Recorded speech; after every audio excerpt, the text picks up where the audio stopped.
Hallo, ek is Ronel Besuidnout en jy luister na 40 dae van oorwinning, 'n lydenstydsreeks.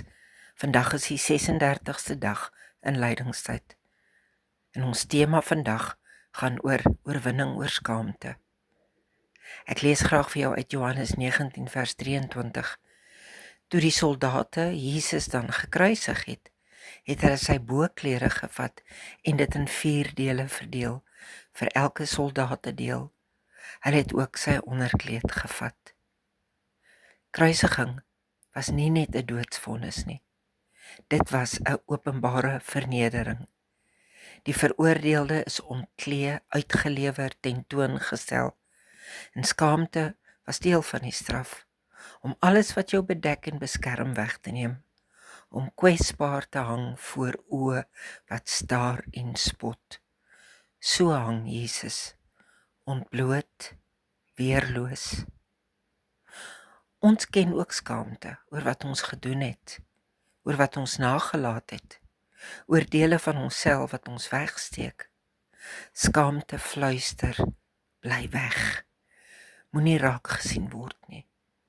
Maar Christus bly sigbaar, hy vlug nie. Hy dra selfs dit wat ons laat wegkruip.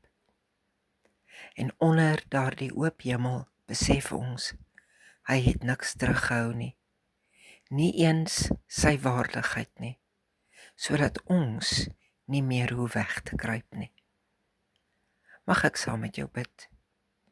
Here Jesus, U het ontbloot en verneder gestaan.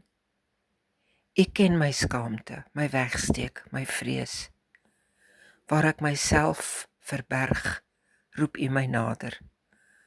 Waar ek skuldig en klein voel, bedek U my met genade. Leer my om nie meer weg te kruip nie, maar in U liefde te bly staan.